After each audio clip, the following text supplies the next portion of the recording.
வயநாட்டில் நிலச்சரிவு பாதித்த பகுதிகளை பிரதமர் மோடி நேரில் பார்வையிட்டு நிவாரண முகாம்களில் தங்கியுள்ளவர்களுக்கு ஆறுதல் தெரிவித்தார். கேரள மாநிலம் கண்ணூர் விமான நிலையம் வந்தடைந்த பிரதமர் மோடியை கேரள முதலமைச்சர் பினராயி விஜயன் வரவேற்றார். அங்கிருந்த கல்பெட்டா பகுதிக்கு சென்ற மோடி விமானப்படை ஹெலிகாப்டரில் நிலச்சரிவு பாதித்த பகுதிகளை பார்வையிட்டார். நிலச்சரிவால் முற்றிலுமாக உருக்குலைந்த சூரல்மலை, முண்டக்கை, பூஞ்சிரி மட்டம் ஆகிய பகுதிகளை மோடி ஆய்வு செய்தார். பின்னர் அவர் பாதிக்கப்பட்ட பகுதிகளில் நடந்து சென்று பார்வையிட்டார். சாலி ஆற்றின் குறுக்கே ராணுவத்தால் கட்டப்பட்ட பாலத்தை கடந்து முண்டக்கை பகுதியிலும் ஆய்வு மேற்கொண்டார். நிலச்சரிவால் வீடுகளை இழந்து நிவாரண முகாம்களில் தங்கியிருப்பவர்களையும் பிரதமர் நரேந்திர மோடி சந்தித்து ஆறுதல் தெரிவித்தார்.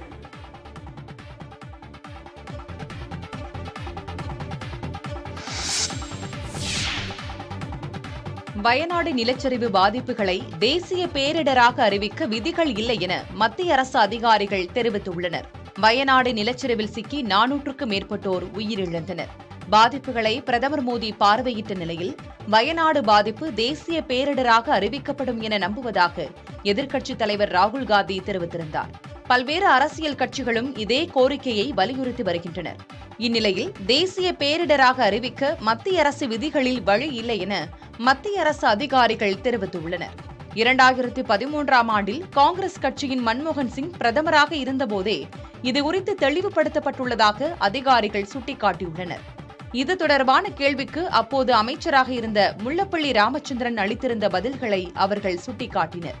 பாதிப்பின் தாக்கம் மற்றும் நிவாரண தேவைகளின் அடிப்படையில் இயற்கை பேரிடர்களை கடுமையான பேரிடர்களாக கருதுவதாகவும், பாதிப்புகளை எதிர்கொள்ளும் மாநிலத்தின் மீட்பு மற்றும் நிவாரணப் பணிக்கான வலிமை மற்றும் அவற்றை மேற்கொள்வதற்கான பிற வழிகள் ஆகியவற்றையும் கருத்தில் கொள்வதாகவும் அப்போதைய அமைச்சர் முல்லப்பள்ளி ராமச்சந்திரன் தெரிவித்துள்ளதாக மத்திய அரசு அதிகாரிகள் கூறினர். பாதிப்புகள் கடுமையானதாக இருந்தால் தேசிய பேரிடர் நிவாரண நிதியிலிருந்து கூடுதலாக நிதி ஒதுக்கீடு செய்யலாம் எனவும் அப்போதைய மன்மோகன் சிங் அரசு குறிப்பிட்டுள்ளதாகவும் அதிகாரிகள் கூறியுள்ளனர்.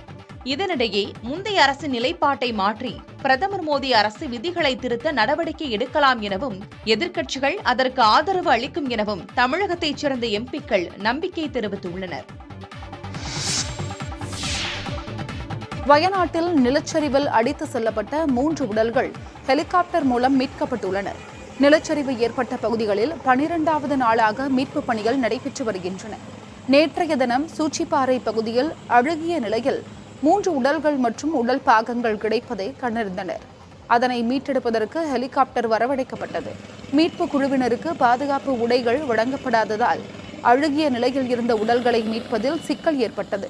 இதையடுத்து இன்று போதிய பாதுகாப்பு உடைகளுடன் ஹெலிகாப்டர் மூலம் சென்று உடல்கள் மீட்கப்பட்டு உடற்கூராய்வுக்காக அனுப்பி வைக்கப்பட்டன.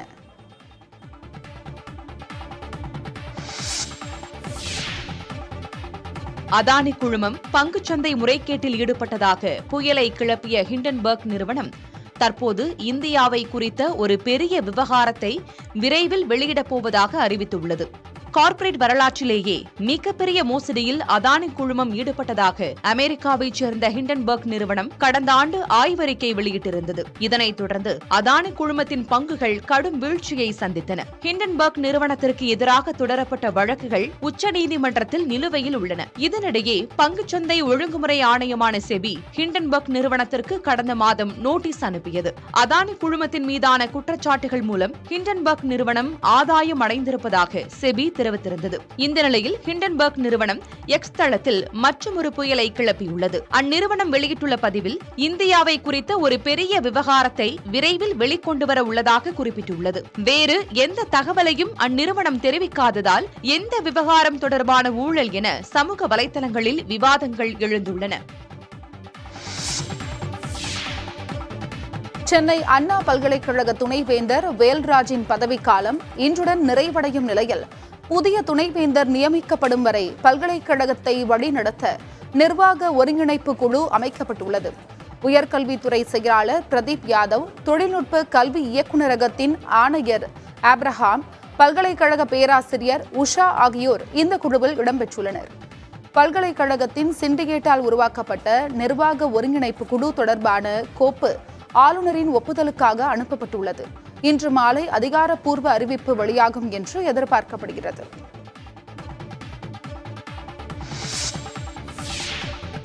நாகை இலங்கை இடையே பயணிகள் கப்பல் போக்குவரத்து மீண்டும் தொடங்குவதையொட்டி சோதனை ஓட்டம் நடைபெற்றது. பிரதமர் மோடியால் கடந்த ஆண்டு தொடங்கி வைக்கப்பட்ட கப்பல் சேவை பலமுறை நிறுத்தப்பட்ட நிலையில் மீண்டும் வரும் 15ஆம் தேதி தொடங்க உள்ளது. இதனையொட்டி நாகப்பட்டினம் துறைமுகத்தில் இருந்து காங்கேசன் துறைக்கு சோதனை ஓட்டம் நடைபெற்றது. இணையதளம் வாயிலாக டிக்கெட் முன்பதிவு செய்யவும் ஏற்பாடு செய்யப்பட்டுள்ளது. சிவகங்கை என பெயரிடப்பட்ட இந்த கப்பலில் சாதாரண வகுப்பில் 5000 ரூபாயும், பிரீமியம் வகுப்பில் 7500 ரூபாயும் கட்டணமாக வசூலிக்கப்பட உள்ளது.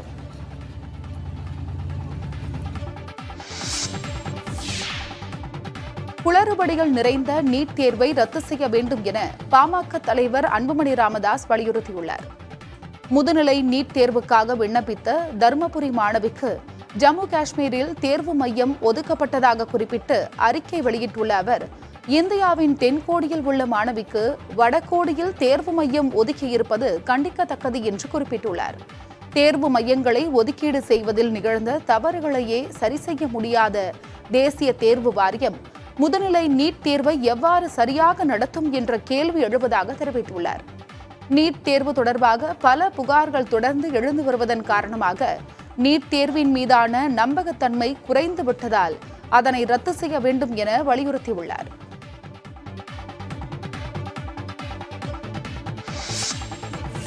புதிய குற்றவியல் சட்டங்களை கண்டித்து பல்வேறு மாவட்டங்களில் தொழிற்சங்கத்தினர் சார்பில் ஆர்ப்பாட்டம் நடைபெற்றது.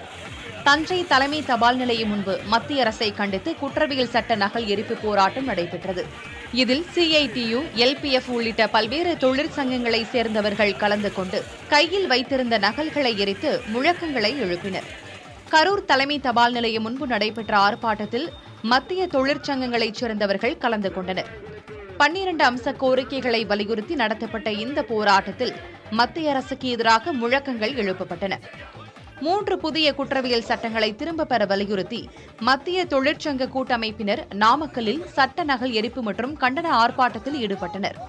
இதேபோல விருதுநகர் உள்ளிட்ட பல்வேறு மாவட்டங்களில் ஆர்ப்பாட்டம் நடைபெற்றது. கரூர் மாநகராட்சி பேருந்து நிலையத்திற்கு அருகே விளம்பர பலகை விழுந்ததில் ஒருவர் படுகாயமடைந்தார். மாநகராட்சி பேருந்து நிலையத்திற்கு எதிரே உள்ள வணிக வளாகத்தில் செல்போன் கடையின் மிகப்பெரிய விளம்பர பலகை வைக்கப்பட்டிருந்தது. பழமையான இந்த கட்டிடத்தில் விரிசல்கள் ஏற்பட்டு விளம்பர பலகை கீழே விழுந்தது. அப்போது கட்டிடத்தின் முன்பு நின்று கொண்டிருந்த சதாம் ஹுசேன், சஹீரா பானு தம்பதியர் மீது விளம்பர பலகை விழுந்ததில் சதாம் ஹுசேனுக்கு பலத்த காயம் ஏற்பட்டது. அவர் மருத்துவமனையில் அனுமதிக்கப்பட்ட நிலையில் காவல்துறையினர் இந்த விவகாரம் குறித்து கட்டட உரிமையாளரிடம் விசாரணை மேற்கொண்டு வருகின்றனர்.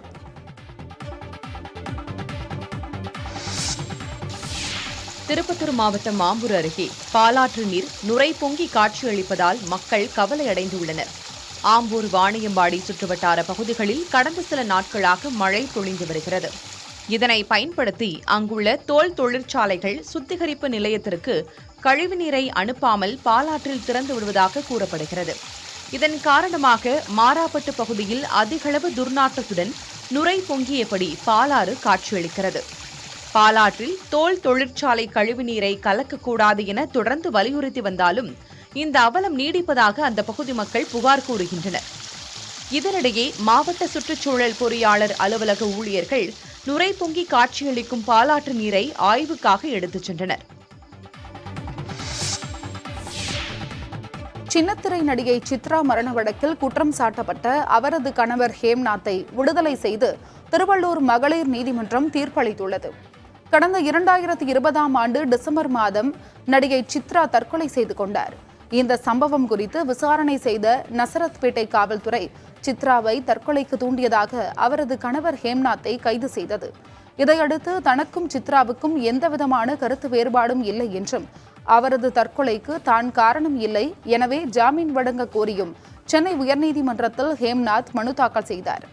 மனுவை விசாரித்த நீதிமன்றம் கைது செய்யப்பட்டு 60 நாட்கள் கடந்தும் குற்றப்பத்திரிகை தாக்கல் செய்யப்படாததால் அவருக்கு ஜாமீன் வழங்கியிருந்தது. இந்நிலையில் தற்போது வழக்கில் இருந்து விடுதலை செய்யப்பட்டுள்ளார்.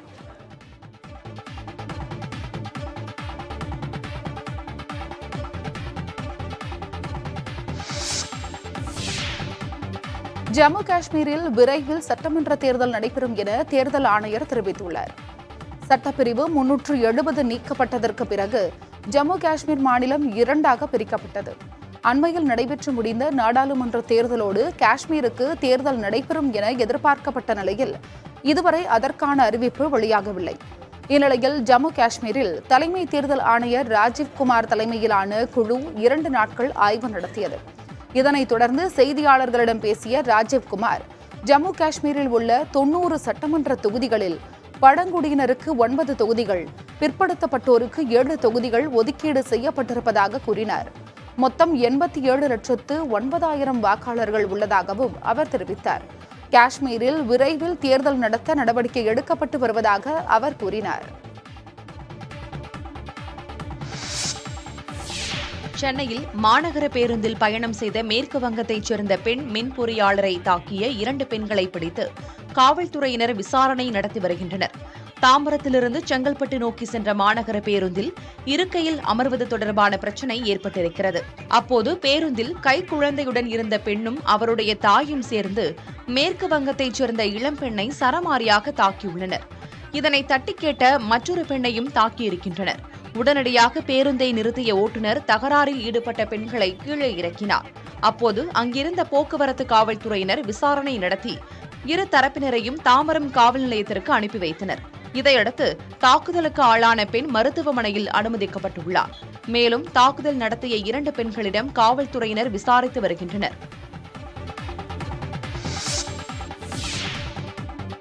வக்ஃப் சட்ட திருத்த மசோதாவை ஆய்வு செய்ய அமைக்கப்பட்ட கூட்டுக்குழுவில் இந்திய யூனியன் முஸ்லீம் லீக் உறுப்பினரையும் சேர்க்க வேண்டும் என அக்கட்சியின் எம்பி நவாஸ் கனி தெரிவித்திருக்கிறார்.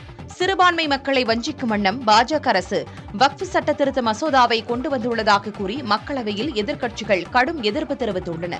இதையடுத்து நாடாளுமன்ற கூட்டுக்குழுவின் ஆய்வுக்கு மசோதா அனுப்பப்பட்டுள்ளது. இந்நிலையில் அந்த மசோதாவை ஆய்வு செய்ய அமைக்கப்பட்ட நாடாளுமன்ற கூட்டுக்குழுவில் இந்திய யூனியன் முஸ்லீம் லீக் உறுப்பினரின் பெயர் இடம்பெறவில்லை என்று அக்கட்சியின் எம்பி நவாஸ் கனி கண்டனம் தெரிவித்திருக்கிறார். மக்களவையில் 3 உறுப்பினர்கள், மாநிலங்களவையில் 2 உறுப்பினர்களை கொண்ட இந்திய யூனியன் முஸ்லீம் லீக் சிறுபான்மை மக்களின் உரிமைகளுக்காக தொடர்ந்து போராடி வரும் கட்சி என குறிப்பிட்டுள்ளார். மக்களவையில் இந்த நிதியாண்டுக்கான பட்ஜெட் தொடர்பான விவாதங்கள் 27 மணி நேரம் 19 நிமிடங்களுக்கு நடைபெற்றதாக சபாநாயகர் ஓம் பிர்லா தெரிவித்துள்ளார். மழைக்கால கூட்டத்தொடர் நிறைவடைந்த பின்னர் அறிக்கை வெளியிட்டுள்ள அவர், பட்ஜெட் மீதான விவாதத்தில் 181 மக்களவை உறுப்பினர்கள் பங்கேற்றதாக குறிப்பிட்டுள்ளார். மழைக்கால கூட்டத்தொடரில் 115 மணி நேரம் அலுவல்கள் நடைபெற்றதாகவும் ஓம் பிர்லா தெரிவித்துள்ளார். மக்களவையில் 65 தனிநபர் மசோதாக்களும் வக்ஃப் சட்டத்தில் திருத்தம் செய்யும் மசோதாவும் தாக்கல் செய்யப்பட்டு நாடாளுமன்ற கூட்டுக்குழு ஆய்வுக்கு அனுப்பப்பட்டுள்ளதாகவும் தெரிவித்துள்ளார்.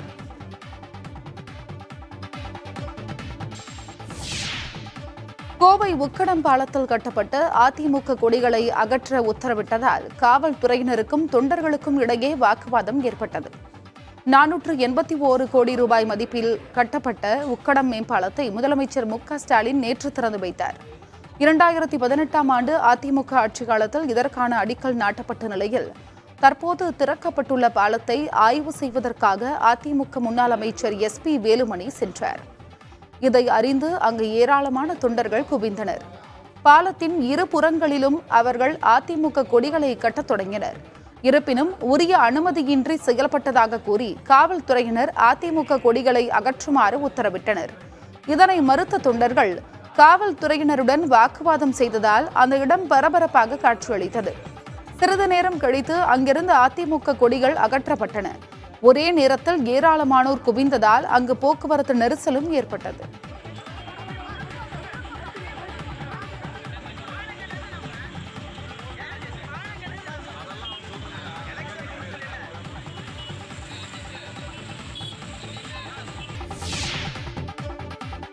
இந்தியாவின் கனவு திட்டமான விண்வெளிக்கு மனிதனை அனுப்பும் ககன்யான் செயற்கைக்கோளில் பயன்படுத்தப்படும் முக்கிய கிரையோஜெனிக் என்ஜின் பரிசோதனை வெற்றிகரமாக நிகழ்த்தப்பட்டுள்ளது. நெல்லை மாவட்டம் காவல் கிணறு பகுதியில் உள்ள மகேந்திரகிரி இஸ்ரோ மையத்தில் இந்த சோதனை ஓட்டம் நடைபெற்றது. இஸ்ரோ விஞ்ஞானிகள் மற்றும் தொழில்நுட்ப பணியாளர்கள் முன்னிலையில் 200 வினாடிகள் இந்த சோதனை நிகழ்த்தப்பட்ட நிலையில் வெற்றிகரமாக முடிந்துள்ளதாக விஞ்ஞானிகள் தெரிவித்துள்ளனர். பல கட்ட பரிசோதனைகளை முடித்து இந்த திட்டம் வெற்றிகரமாக செயல்படுத்தப்பட்டால் அமெரிக்கா, ரஷ்யா மற்றும் சீனாவிற்கு அடுத்தபடியாக விண்வெளிக்கு மனிதர்களை அனுப்பும் 4வது நாடு என்ற சாதனையை இந்தியா எட்டிப்பிடிக்கும்.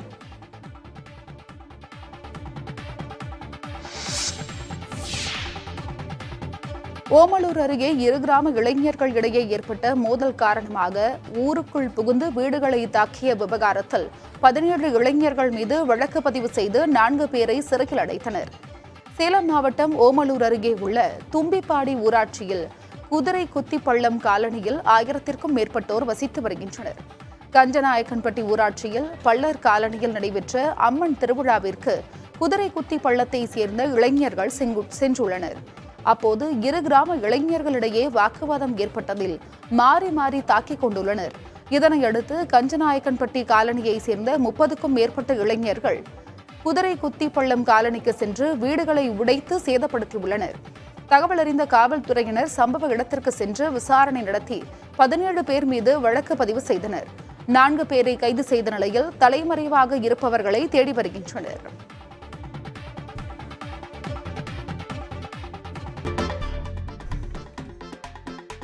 காவிரி ஆற்றில் உபரி நீர் திறப்பு நிறுத்தப்பட்டதால் சேலம் மாவட்டம் பூலாம்பட்டியில் விசைப்படகு போக்குவரத்து மீண்டும் தொடங்கப்பட்டுள்ளது. மேட்டூர் அணையில் இருந்து உபரி நீர் திறக்கப்பட்டதால் காவிரி ஆற்றில் வெள்ளப்பெருக்கு ஏற்பட்டது. இதனால் பூலாம்பட்டியில் விசைப்படகு போக்குவரத்து தற்காலிகமாக நிறுத்தப்பட்டது. இதனால் அந்த பகுதி மக்கள் 15 கிலோமீட்டர் சுற்றி செல்ல வேண்டிய நிலை ஏற்பட்டுள்ளது. தற்போது உபரி நீர் நிறுத்தப்பட்டதன் காரணமாக மீண்டும் விசைப்படகு போக்குவரத்து தொடங்கப்பட்டுள்ளது. இதனால் சுற்றுலா பயணிகள் உற்சாகமாக படகில் பயணித்து சென்றனர்.